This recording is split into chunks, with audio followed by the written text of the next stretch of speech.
우리 잠깐 기도하도록 하겠습니다. 너희의 하나님 여호와께서 너희에게 명하신 명령과 증거와 규례를 삼가 지키며 여호와께서 보시기에 정직하고 선량한 일을 행하라. 하나님 말씀은 진리의 말씀입니다. 진리의 말씀으로 저희를 깨끗게 하여 주옵소서. 예수 그리스도의 이름으로 기도합니다. 아멘. 우리가 지난주에 구역별로 윷놀이 대회를 했습니다. 저는 예배 후에 인사를 하고 올라가느라고 조금 늦게 올라갔는데 깜짝 놀랐습니다. 왜냐하면 우리 교인들이 너무 열심히 윷놀이를 하고 있기 때문에 그렇습니다. 우리 사진 한번 보시죠. 예. 제가 올라갔는데도 아무도 관심이 없습니다. 예. 그다음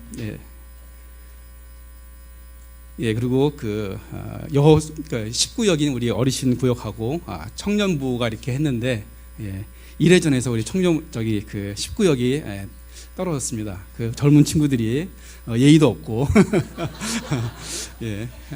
그다음에 우리 꼬맹이가 우리 그 차세 대표로서 이렇게 같이 참여했습니다. 다들 굉장히 열심히 우리가 그 즐거운 시간들을 가졌습니다. 사실 처음 이걸 계획했을 때는 사실 좀 걱정을 좀 했습니다. 왜냐하면 우리가 처음 하는 것이고 또 우리가 구역을 새롭게 이제 정비하면서 침묵을 할 수 있는 기회를 했는데 혹시나 또 예배만 드리고 또 대부분이 또 일찍 가지 않으실까. 저건 29역이 이제 우승한 사진입니다. 그렇게 걱정을 했는데 그 걱정은 기우였고 많은 성도님들이 참 즐거운 시간을 가졌던 것입니다. 감사하게 생각합니다. 이제 앞으로 돌려주시기 바랍니다. 이제 우리가 제가 제목을 타락한 세상에서 정직할 수 있을까라는, 다시 말해서 이제 크리스찬과 정직에 대해서 오늘 같이 한번 생각해 보고자 합니다. 이제 우리가 얼마 안 있으면 설날이 다가옵니다. 우리 명절에는 가족과 또 친지들이 모이게 되는데, 이렇게 모이면 우리가 할 수 있는 놀이들이 많이 있죠. 그 중에 하나가 윷놀이입니다. 아마도 우리 교인들은 교회에서 한번 연습을 했기 때문에 이번에 또 하면 아마 잘하실 거라 생각이 됩니다. 자, 우리가 이게 윷놀이를 할 때 보면 특히 이제 집에서 방 바닥에서 하게 되면 가운데 이제 뭘 깔아야 되죠. 뭘 깔아야 될까요? 대부분 담요를 깔게 되죠. 그래서 적당한 크기에 또 어느 정도 이제 쿠션이 있는 그런 담요를 쓰게 됩니다. 그 담요에 그 대표적으로 쓸 수 있는 것이 뭐냐? 대한항공과 그 아시아나항공에서 나온, 웃는 거 보니까 여러분들 집에 한 장씩은 다 갖고 계신 것 같은데, 보통 그런 담요를 가지고 이제 많이 놀이를 하게 됩니다. 혹시 집에 이런 담요가 있으신 분이 있나요? 손 한번 들어보시죠. 다들 이렇게 양심에 찔리시는지 손을 들지 않으시는군요. 사실 저도 뭐 한 25년 전, 30년 전에 해외 출장 다니다 올 때 보면 그때 이제 대한항공이나 아시아나항공이나 이렇게 담요를 가져온 적이 있습니다. 그 당시에는 그런 것들이 당연하게 생각을 됐었고, 또 제 주변에 있는 사람들도 다 그렇게 했기 때문에 아무 양심의 거리낌 없이 그렇게 했던 것이죠. 그러나 우리가 사실 생각해 보면 그런 담요들은 개인이 가져서는 안 되는 것이고 그 회사 것 사유인 것이죠. 자, 그런데 우리가 물론 이제는 그렇게 하는 사람들은 없을 겁니다. 그러나 이제 우리가 이런 것들을 보게 되면 그 당시에는 우리의 그 의식 수준이 굉장히 낮았다라는 것을 우리가 생각해 볼 수가 있습니다. 정직이란 무엇일까요? 정직. 우리가 다들 알고 계신 단어입니다. 근데 우리가 표준 국어 대사전에 사전적 의미를 찾아보면 마음에 거짓이 없고 또 꾸밈이 없고 마음이 곧고 바른 것이라고 정의되어 있습니다. 다시 말해서 우리의 마음에 거짓이나 어떤 꾸밈이 없고 또 좌로나 우로 치지 않고 곧게 가는 것, 바로 그것이 정직인 것입니다. 성경에 보면 열왕기 상이나 그러니까 열왕기 상하 또 역대기 상하 이런 성경을 보게 되면 많은 이스라엘 왕들이 나오게 됩니다. 근데 그 왕들이 이제 열조에게 돌아가게 되면 그 왕에 대해서 한마디로 딱 기록이 됩니다. 그 예를 들어 히스기야 왕 같은 경우에 열왕기하 18장 3절에 보게 되면 히스기야가 그의 조상 다윗의 모든 행위와 같이 여호와 보시기에 정직하게 행하여 라고 단 한 줄로 기록되어 있습니다. 즉 다시 말해서 어떤 왕을 판단할 때 그 기준은 단 한 가지였습니다. 하나님 보시기에 정직하게 행했느냐 그렇지 아니했느냐. 그럼 하나님께 정직하지 않는 그 왕은 어떻게 되겠습니까? 뭐 아합 왕 같은 경우는 하나님 보시기에 악하게 행하여 라고 기록되어 있습니다.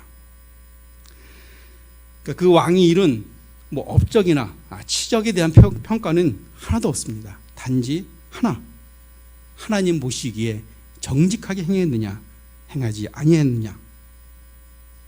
하나님은 그만큼 그 정직을 중요시하게 생각한 것입니다. 그럼 우리는 왜 정직하게 행해야 될까요? 왜냐하면 하나님은 정직하시기 때문입니다. 시편 25편 8절에 보면 하나님은 선하시고 정직하시며 라고 기록되어 있습니다. 또 오늘 우리 설교 본문인 신명기 6장 18절 19절 우리가 한번 같이 보도록 하겠습니다. 신명기 6장 18절과 19절 우리 같이 한번 읽어볼까요? 시작. 여호와께서 보시기에 정직하고 선량한 일을 행하라. 그리하면 내가 복을 받고 그 땅에 들어가서 여호와께서 모든 대적을 내 앞에서 쫓아내시겠다고 내 조상들에게 명세하신 아름다운 땅을 차지하리니 여호와의 말씀과 같으니라. 이 말씀은 모세가 이제 가나안 땅을 들어갈 이스라엘 백성들에게 이야기한 것입니다. 그 광야에서 일왕 생활이 끝나고 이제 가나안 땅에서 정착하게 되면 그 삶이 풍성해질 텐데 그때 여호와께 보시기에 정직하고 선량한 일을 행하라라고 그렇게 당부의 말씀을 하는 것입니다. 정직은 하나님의 여러 속성들 중에 하나입니다.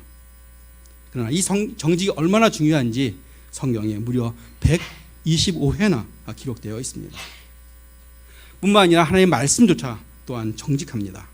시편 18편 8절에 여호와의 교훈은 정직하여 마음을 기쁘게 하고 여호와의 계명은 순결하여 눈을 밝게 하도다라고 하였습니다. 만약 하나님이 정직하지 아니하시고 또 하나님의 말씀이 정직하지 않다면 우리 기독교는 이미 없어졌을 것입니다. 따라서 이 정직은 우리 기독교 신앙을 지탱하는 기둥이라 할 수가 있습니다. 하나님께서는 정직한 자에게 은혜를 주시고 축복을 주시고 복을 주시는 것입니다. 제가 읽은 내용인데 그 영락교회에 어떤 그 안수 집사님이 계셨다고 합니다. 아주 오래전에 친구의 빚 보증을 쓰게 됐습니다. 그런데 그 친구가 빚을 갚지 못하는 바람에 이 보증을 쓴 그 안수 집사님에게 책임이 돌아오게 되었습니다. 그래서 이제 그 채권자가 그 보증을 선 집사님에게 빚을 갚으라라고 이제 이야기한 것이죠. 그러자 그 집사님은 뭐라고 이야기하셨냐 하면 내가 보증을 섰으니 그 책임을 지겠다. 그래서 자신의 집을 팔아서라도 내가 그 약속을 지키겠다고 대답을 한 것입니다. 그러자 이 채권자는 깜짝 놀라서 정말 믿어지지가 않아서 진짜냐 정말이냐 그렇게 해줄 거냐 라고 물었다고 합니다. 그때 그 집사님은 그 채권자에게 이렇게 얘기했다고 합니다. 저는 예수님을 믿는 사람입니다. 예수 믿는 사람은 거짓말을 안 합니다. 그리고는 정말 자기 집을 팔아서 친구의 빚을 다 갚아주었다고 합니다. 그러자 이 채권자는 너무 감동을 받아서 자기가 받은 돈의 일부를 다시 그 사람에게 돌려주면서 당신 같은 사람은 복을 받아야 됩니다. 내가 이제 당신 때문에 교회에 나갈 생각입니다. 라고 이렇게 했다고 합니다. 이제 이 집사님은 그 받은 조그만 돈을 가지고 그 당시 서울 변두리에 있는 변두리에 땅을 사서 집을 지었다고 합니다. 근데 그 변두리가 어디냐? 지금의 그 리버사이드 호텔 바로 옆입니다. 그래서 그 집사님은 그 집을 팔아서 그 집을 팔았을 때 그 차액이 무려 30배 이상의 차액을 얻었다고 합니다. 하나님은 분명히 정직한 자에게 이렇게 축복을 주신 겁니다. 자, 그러면 정직하면 항상 축복을 받습니까? 대부분이 그렇지요. 우리가 기업이나 가게나 정직하게 장사하면 처음에는 어려움을 겪게 됩니다. 그러나 나중에 그 소문이 알려지게 되면 잘 되는 경우를 우리가 종종 보게 됩니다. 근데 그렇다 하더라도 우리가 정직하면 항상 복을 받는다라고 이야기하면 그것은 잘못 이야기하는 것입니다.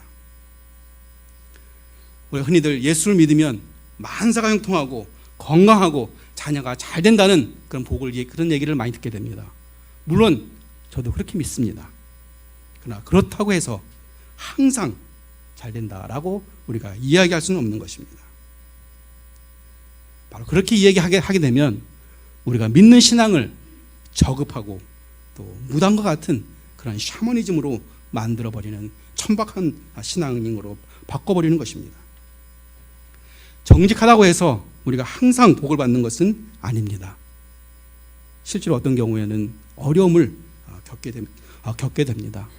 정직하기 때문에 금전적으로 손해를 보게 되고 또 정직하기 때문에 어떤 공무원이 뇌물을 요구할 때 그것을 들을 수가 없어서 규정이 더 없는 요구로 시간과 돈을 더 많이 낭비하는 그런 경우도 있습니다.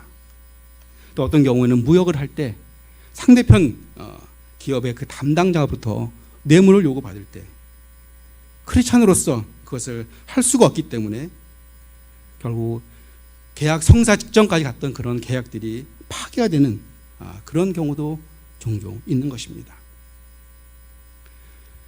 우리가 크리스찬으로서 정직하게 산다는 것, 정직하게 행동하는 것 절대로 만만한 것이 아닙니다. 그래도 우리가 정직해야 되는 이유는 바로 우리가 섬기고 모시는 그 하나님이 정직하기 때문인 것입니다. 우리는 바로 그의 자녀된 자들이기 때문인 것입니다. 이제 우리가 그 만만치 않은 정직을 우리가 했다고 가정합시다. 그럼 모든 것이 다 해결됐을까요? 아닙니다. 그 다음에도 또 어려움이 있습니다. 어찌 보면 그보다 더 무서운 어려움이 기다리고 있습니다. 정직한 사람들에게 찾아온 고비가 두 가지가 있는데 바로 그것은 하나는 외식주의와 교만인 것입니다. 우리가 흔히들 바리새인들은 나쁘다고 생각합니다. 우리가 하도 그렇게 많이 들었기 때문에 자동적으로 그렇게 생각을 하게 되는데 정말 그 바리새인들은 나쁜 사람들일까요? 그들은 하나님이 주신 계명을 잘 지키기 위해서 여러 부수적인 그 계명들을 만들어낼 정도로 그 하나님의 계명을 잘 지키려는 그런 열심이 있었던 사람들입니다. 예를 들어 10계명 제3계명인 안식일을 거룩히 지키라라는 그 계명을 잘 지키기 위해서 그들은 무려 39가지나 되는 그런 규칙들, 규례들을 만들어냈습니다. 심지어는 안식일에는 900m 이상을 걸으면 안 된다는 그런 규정까지 만들어냈습니다. 그들은 하나님의 계명을 잘 지키려고 노력을 한 것입니다. 그러나 문제는 율법의 본래 취지인 마음으로 지키는 것이 아니라 외형적으로, 형식적으로 조문 하나하나를 지켰느냐 안 지켰느냐 바로 그것을 따지는 외식주의에 빠진 것입니다. 외식주의가 무엇입니까? 겉으로만 행하고 그 마음속에는 그것을 행할 마음이 없는 것, 마음에는 그렇게 따르지 않는 것, 바로 그것이 외식인 것입니다. 또한 그 많은 계명 중에 극히 일부만, 작은 부분만 지키고 나서 마치 자기는 그 계명을 다 지킨 것처럼 그렇게 과대 포장하는 것, 바로 그것이 외식인 것입니다. 우리는 계명을 지키려고 노력하면 어느 정도는 지킬 수가 있습니다. 그러나 우리는 계명을 다 지킬 수는 없는 것입니다. 그런데도 자기가 다 지킨 것처럼 그렇게 포장하는 것, 바로 그것이 외식인 것입니다. 바로 자기 자신을 속이는 일인 것입니다. 비트겐슈타인이라는 사람이 이야기하기를 자기 자신을 속이는 일만큼 그렇게 어려운 일은 없다라고 이야기했습니다. 다시 말해 자기 자신에게 정직하게라는 것이 쉽지 않다는 것입니다. 하나님은 우리에게 율법을 주셨습니다. 그런데 우리는 율법을 다 지킬 수가 없습니다. 그런 하나님이 왜 우리에게 율법을 주셨을까요? 바로 우리가 율법을 지키려고 노력하면 노력할수록 바로 내가 의인이 아니라 죄인임을 깨닫게 되는 것입니다. 아, 내가 이거를 못 지켰구나. 나는 죄인이구나. 바로 그것을 알게 하기 위해서 하나님께서는 우리에게 율법을 주신 것입니다. 그래서 사도 바울은 뭐라고 고백했습니까? 아하, 나는 곤고한 사람이라 누가 이 사망의 몸에서 나를 건지랴 라고 고백했던 것입니다. 바로 그것이, 바로 그런 고백이 나올 수밖에 없는 것은 바로 그 율법을 통해서 우리가 그 계명을 지키지 못하기 때문에 내가 진정으로 죄인인 것을 깨닫는 것입니다. 내가 죄인임을 깨달을 때야만 십자가가 나한테 다가오고 그다음에 예수님이 왜 십자가에서 돌아가셨는지를 깨닫게 되는 것입니다. 아직도 내가 행한 행위로 내가 의인이다, 내가 이만큼 행했다 라는 것을 주장한다면, 그것을 내세운다면 그 사람은 바리새인들과 똑같은 외식한 자가 되는 것입니다. 두 번째로 정직하게 행할 때 맞이하게 되는 두 번째 고비는 바로 교만인 것입니다. 내가 정직했기 때문에 이만한 축복을 받았다라고 주장한다면 바로 그것은 자신의 그 정직한 행위를 자신의 의로 드러내는 그런 교만과 같은 것입니다. 바리새인들이 주장했던 것은 무엇입니까? 내가 저 세리들과 같지 않음을 감사합니다라고 이야기했습니다. 그렇게 기도했습니다. 즉 자신들의 의를 드러낸 것입니다. 정직하지 못하거나 또는 죄를 지은 사람들은 절대로 교만할 수가 없습니다. 왜냐하면 자기의 양심이 알려주기 때문인 것입니다. 그러나 소위 정직을 행했다는 사람들, 그런 사람들이 자칫하면 빠지기 쉬운 것, 바로 그것은 교만인 것입니다. 자기가 행한 정직을 가지고 그것을 드러내거나 아니면 자기가 행한 그 정직을 가지고 다른 사람을 판단하거나 정죄하거나 하는 바로 그런 것들은 바로 교만에 해당되는 것입니다. 그렇기 때문에 우리는 항상 겸손하게 행동해야 되는 것입니다. 왜냐하면 나에게 주어진 그 어떤 것도 하나님이 안 주신 것이 없기 때문인 것입니다. 설령 나에게 주어진 것이 있다 하더라도 그것은 일시적으로 우리에게 맡겨진 청지기와 같은 그것입니다. 바로 이런 생각을 가지고 있는 사람들은 절대로 교만할 수가 없는 것입니다. 절대로 자신의 의를 드러낼 수가 없는 것입니다. 이제 하나 말씀을 맺고자 합니다. 이제 한국 교회에서는 성직자 과세가 큰 이슈가 되어 있습니다. 그러나 우리 교회는 창립 이래로 세금을 쭉 내고 있습니다. 그렇기 때문에 그 문제에 대해서는 우리 교회는 자유롭습니다.